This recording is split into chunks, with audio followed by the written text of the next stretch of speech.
एक बहुत ही शानदार सा क्वेश्चन अभी जेईई एडवांस का तुम्हें स्क्रीन पर मेरे भाई दिख रहा है। एग्जैक्टली इसी टाइप का क्वेश्चन ऑलरेडी इस चैनल पर अपलोडेड है। वो क्वेश्चन भी जेईई एडवांस में पूछा हुआ था। तुम में से बहुत सारे बच्चे उस क्वेश्चन को देखे भी होंगे। एग्जैक्टली हम बोल रहे हैं ना कि वही वाला अप्रोच अगर इस क्वेश्चन में लगाओगे तो ये क्वेश्चन बहुत ही आसानी से बन जाएगा। तुम वीडियो देखे हो या नहीं देखे हो उससे फर्क नहीं पड़ता, लेकिन इस क्वेश्चन को एक बार अगर ट्राई नहीं करोगे तो इससे बहुत फर्क पड़ता है। क्वेश्चन को मेरे भाई एक बार ट्राई कर लेना, उसके बाद ही इसका सोल्यूशन देखना। ये भयंकर सा दिखने वाला क्वेश्चन बहुत ही आसान बनाने वाले हैं इस वीडियो में, हर क्वेश्चन की तरह, है ना। ध्यान से देखोगे, यहाँ पर ध्यान से देखोगे मेरे भाई। यहाँ पर समेशन का मतलब तो सारे बच्चों को क्लियर होगा ना कि यहाँ m = 1 से लेकर के 6 तक है, यानी कि यहाँ पहले 1 पुट करेंगे यहाँ भी और यहाँ भी तो एक टर्म बनेगा, फिर 2 पुट करेंगे यहाँ तो दूसरा टर्म बनेगा। इस तरीके से 6 टर्म बनेगा और समेशन का मतलब 6 टर्म को ऐड करना होगा। और तुम अगर थोड़ा भी लॉजिक लगाओ ना तो कोसेक में इस तरीके से 6 टर्म को ऐड करना यार बहुत ही टफ जाएगा, बहुत ही मुश्किल जाएगा, है ना। यानी कि यहाँ पर ना इसको थोड़ा सिंप्लीफाई करना होगा हमें, तब जाकर के क्वेश्चन में हम लोग बेस्ट अप्रोच लगा सकते हैं और क्वेश्चन को आसानी से बना सकते हैं। अब इसको कैसे सिंप्लीफाई किया जाए ध्यान से समझोगे। पहले हम इसके बारे में सोचेंगे, यहाँ से यहाँ के बारे में। अच्छा, ये जो लेंदी सा दिखने वाला जो एक्सप्रेशन है ना बालक, ये वाला, इसको ना कुछ लेट कर लिया जाए थोड़ी देर के लिए, क्योंकि बार बार इसे लिखना पड़ेगा, बार बार लिखना पड़ेगा। मान लेते मेरे भाई ना कि ये वाला अल्फा है और ये वाला बीटा है, ये अल्फा और ये बीटा है। ध्यान से देखोगे ये अल्फा और बीटा में एक रिलेशन तुमको दिखाई दे रहा है क्या, कि अगर हम लोग मेरे भाई बीटा से अगर हम अल्फा को माइनस कर ले तो क्या लगता है क्या मिलेगा। बीटा से अल्फा को माइनस कर ले मतलब इससे इसको माइनस कर ले तो थीटा से थीटा कैंसिल हो जाएगा, m π/4 से m π/4 कैंसिल हो जाएगा।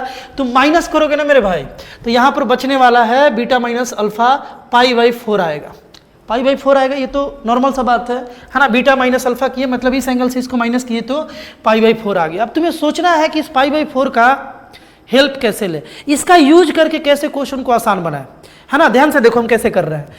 सबसे पहले काम किया जाए कि उसी बात को समेशन m = 1 से लेकर के 6 तक है मेरे भाई, इसको हम लोग लिख सकते हैं क्या 1/sin कोसेक, साइन का उल्टा है तो 1/sin अल्फा इसे लिख लेंगे और इंटू हो जाएगा 1/sin बीटा। यहाँ तक बात क्लियर है ना, 1/sin बीटा, है ना। इसी को हम लोग एक साथ भी लिख सकते हैं ना मेरे भाई, इसी को हम लोग ऐसे भी तो लिख सकते हैं 1/sin alpha into sine beta. बात क्लियर है।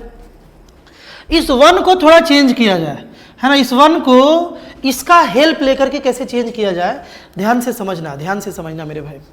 हम क्या किए ना कि इस 1 के प्लेस पर देखो, इस 1 के प्लेस पर हम इसको थोड़ा सा और साइड करते हैं, देखोगे है ना। इसको मेरे भाई थोड़ा सा और, चाहे देखो एक सेकेंड, यहाँ पर अगर हम साइन बीटा माइनस अल्फा लिख लें, है ना, ऊपर में, और इसी को बैलेंस करने के लिए मेरे भाई, इसी को बैलेंस करने के लिए यहाँ पर हम मल्टीप्लाई कर ले 1/sin बीटा माइनस अल्फा से, तो क्या दिक्कत है, कर सकते हैं ऐसा, है ना। ऊपर में मल्टीप्लाई कर लिए, नीचे में डिवाइड कर लिए, दोनों कैंसिल होकर वापस से यही आ जाएगा, कर सकते हैं ऐसा, बहुत ही कॉमन सा बात है। अब एक बात बताओ कि बीटा माइनस अल्फा के जगह पर हम π/4 भी तो लिख सकते हैं ना, ये π/4 भी लिख सकते हैं। और जैसे ही π/4 रखे तो ये बन गया मेरे भाई, देखोगे ध्यान से, ये 1/√2 बन गया, क्योंकि साइन π/4 1/√2 होता है।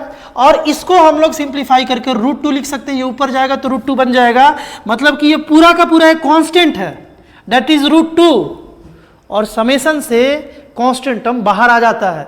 मतलब ये हुआ कि ये जो √2 है, ये पूरा का पूरा जो √2 है, इसे हम लोग समेशन से बाहर ला करके, है ना, इसे हम लोग समेशन से बाहर ला करके मेरे भाई यहाँ आराम से लिख सकते हैं। यहाँ तक बात एकदम ओके होगा, कोई दिक्कत नहीं है किसी को, क्लियर है ना बात। अब देखो ध्यान से, एकदम ध्यान से देखना। देखो तुरंत ये क्वेश्चन बहुत ही सिंपल होने वाला है, यहाँ पर साइन a - b का अगर हम लोग फॉर्मूला लगा दें, m = 1 से 6 था, साइन a - b का फॉर्मूला लगा दे तो ये क्या बनेगा मेरे भाई, साइन बीटा कॉस अल्फा, फिर माइनस है तो माइनस लिखेंगे, माइनस है तो minus cos beta sine alpha. बात क्लियर है ना। अच्छा, ये जो डिनोमिनेटर है देखो, ऊपर वाला में 2 टर्म बन रहा है ना, डिनोमिनेटर को दोनों जगह डिस्ट्रीब्यूट कर देते हैं, ऐसा तो कर ही सकते हैं ना, साइन अल्फा साइन बीटा, और यहाँ भी साइन अल्फा साइन बीटा, इस तरीके से मेरे भाई हम लोग लिख सकते हैं। इसको फिर से अरेंज करेंगे तो बात तो वही आएगा, क्लियर है ना। डिनोमिनेटर को डिस्ट्रीब्यूट कर दिया और करने से ये हुआ कि साइन बीटा कैंसल और यहाँ से साइन अल्फा कैंसल। देखो ये कॉट में बदल गया, ध्यान से देखोगे यहाँ पर अगले बार हम लोग क्या लिखेंगे, √2 summation m is equal to 1 से लेकर के 6, ये बन गया कॉट अल्फा, है ना, cot alpha, cos alpha by sine alpha, ये बन गया कॉट अल्फा। और कॉट अल्फा क्या था मेरे भाई, अल्फा था यहाँ पर थीटा प्लस m-1/4 पाई था। बात क्लियर है यहाँ तक। फिर माइनस है और उसके बाद देखो cos beta by sine beta मतलब कि कॉट बीटा, और बीटा क्या था अपने पास, बीटा था अपने पास थीटा प्लस m π/4। अब देखो ये क्वेश्चन कितना आसान हो जाएगा, बहुत ही आसान हो जाएगा। आप ध्यान से समझोगे, है ना, यहाँ से बस ध्यान से समझो, क्वेश्चन बहुत ही सिंपल हो गया। बस इतना करने से क्वेश्चन बहुत ही सिंपल हो गया, है ना। अब यहाँ पर हम लोग समेशन का यूज करें, मतलब समेशन का lower value to upper value सारा वैल्यू पुट करके हम लोग चीज़ों को सिंप्लीफाइड वे में देख सकते हैं। ध्यान से सुनो, इस √2 को तो बाहर रखते हैं और समेशन को सॉल्व करते हैं। लोअर लिमिट 1 अपर लिमिट 6, यानी कि पहली बार 1 पुट करेंगे, फिर 2 फिर 3 और सबको ऐड करते जाएंगे। लिखते हैं यहाँ पर देखो, इसमें जब m का वैल्यू 1 पुट किए तो 1 - 1 0, ये पूरा 0 बन गया, यानी कि पहला टर्म बनेगा कॉट थीटा, फिर माइनस है तो माइनस। अच्छा m का वैल्यू 1 यहाँ किए तो यहाँ भी करेंगे और यहाँ किए तो ये बन गया कॉट थीटा प्लस π/4। यहाँ तक बात ओके होगा, एकदम क्लियर है बात ना। फिर हम 1 पुट करके एक टर्म बना, इसको ऐड करेंगे दूसरे टर्म से, इस टाइप से 6 टर्म बनेगा। 6 वैल्यू पुट करने का जरूरत नहीं होगा क्योंकि हम लोग तुरंत पैटर्न को समझ जाएंगे कि कुछ कैंसिल हो रहा होगा। ध्यान से देखोगे यहाँ पर जब हम 2 पुट किए तो 2 - 1 यानी π/4 हो गया, ये बन गया कॉट थीटा प्लस π/4। तुम यहाँ 2 पुट करके देखो, यही आएगा। यहाँ माइनस में था वही चीज यहाँ प्लस में आ गया, ये दोनों कैंसिल होगा। यही पैटर्न को बस फिल करना होता है इस टाइप के क्वेश्चन में। क्वेश्चन बहुत ही आसानी से और जल्द बन जाता है। फिर देखो, जब यहाँ हम 2 पुट किए हैं, 1 के बाद 2 6 तक पुट करना है, यहाँ भी 2 पुट करेंगे ना, तो यहाँ 2 पुट करोगे तो 2 से 4 कैंसिल होगा 2 बार में और ये बन जाएगा minus cot theta plus π/2, theta plus मेरे भाई π/2 बनेगा। उसी तरीके से 3 पुट करके भी चेक कर लिया जाए। 3 पुट किए तो 3 - 1 π/2 यानी कि 2 से 4 कैंसिल होगा, ये बनेगा कॉट, फिर से प्लस होगा समेशन की वजह से, ये बनेगा कॉट थीटा, है ना, प्लस π/2। इसी तरीके से और आगे अगर यही बात अगर 3 हम यहाँ पुट करें तो ये बनेगा कॉट थीटा प्लस 3 π/4। अब तुम्हें एक बात फील हो रहा होगा कि इससे ये कैंसिल हुआ, इससे ये भी कैंसिल हो गया, ये माइनस में और ये प्लस में। इसी तरीके से मेरे भाई डायगोनली ये सब कैंसिल होते जाएगा, है ना। और डायरेक्ट हम लोग छठा टर्म रख के देखते हैं, मतलब m का वैल्यू हम लोग 6 रख के देखते हैं। अपर लिमिट 6 है, m का वैल्यू यहाँ 6 रखेंगे तो ये बनेगा कॉट, यहाँ 6 रखे 6 - 1 यानी कि कॉट थीटा प्लस 5 π/4 होगा, 5 π/4। बात क्लियर है ना। 6 - 1 5 π/4।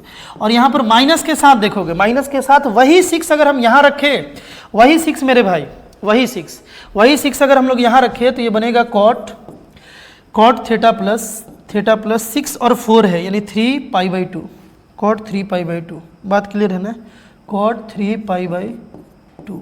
यहाँ तक आई होप एक एक बात तुमको समझ में आया होगा। ये इसको कैंसिल करा दिया, ये इसको, ये सब डायगोनली कैंसिल होते होते ये भी कैंसिल हो जाएगा और बस 2 ही टर्म बच रहा है। इतना भयंकर सा समेशन का क्वेश्चन देखो, और समेशन के ज़्यादातर ट्रिग्नोमेट्रिक क्वेश्चन में बालक इसी तरीके से कैंसिल आउट होकर के 2 ही बचता है और उसे हम लोग बड़ा ही आसानी से बना लेते हैं। मतलब अब तो समेशन हट गया ना, अब हमको इस पूरे को सॉल्व किए बिना हमें बस √2 इंटू क्या सॉल्व करना है, देखोगे ध्यान से।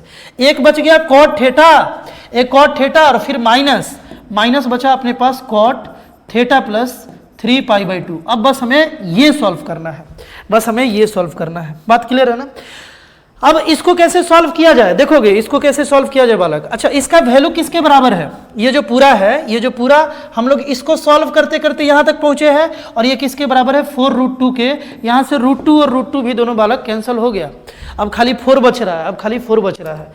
अच्छा ये देखो, ये क्या है, 3 π/2 प्लस थीटा। इसको ऐसे देखा जाए, कॉट 3 π/2 प्लस थीटा, मतलब क्या हुआ, मतलब इसका ये हुआ मेरे भाई कि 3 π/2 मतलब 270 degree plus theta, 4th quadrant का बात हो रहा है। और जब हम लोग 3 π/2 से रिलेट करते हैं तो कॉट tan में बदलता है, यानी कि यहाँ पर होगा मेरे भाई कॉट थीटा। और देखो ये -tan थीटा होगा, -tan theta, minus plus tan theta आ जाएगा इज इक्वल टू 4। अब हमें इस इक्वेशन को बस सॉल्व करना है और आंसर हमें मिल जाएगा। और यहाँ से तो सॉल्व करना बहुत ही आसान है। इसको हम tan थीटा लिख दिए, ये बात तो क्लियर है ना, ये बात तुमको। अब इसको कैसे सॉल्व किया जाए, इसको क्वाड्रेटिक पर ले चला जाए क्या, इसको क्वाड्रेटिक पर ले चला जाए, हाँ वही आसान होगा। इसको 1/tan theta plus tan theta is equal to 4 लिख सकते हैं मेरे भाई।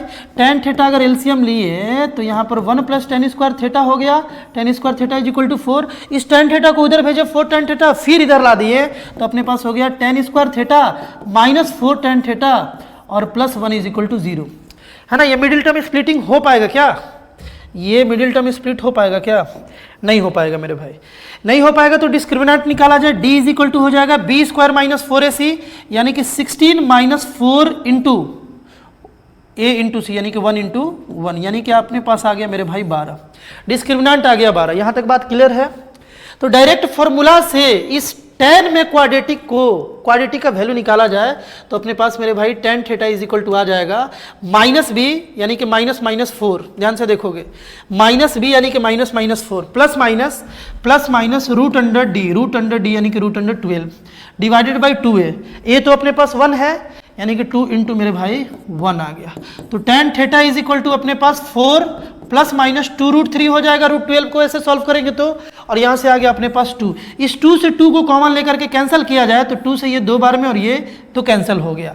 यानी कि tan थीटा का मेरे भाई 2 वैल्यू आया, एक आया 2 प्लस रूट 3 और एक आया 2 माइनस रूट 3, है ना। ये दो वैल्यू आया। और ये तुम क्वेश्चन देख रहे हो कि ये मल्टीपल करेक्ट है तो अलर्ट रहना है बालक, अलर्ट रहना। ये मल्टीपल करेक्ट आंसर टाइप था यानी कि एक से ज़्यादा भी ऑप्शन सही हो सकता है, बस ध्यान से बस देखते जाओ, है ना। क्वेश्चन तो अब सॉल्व हो गया।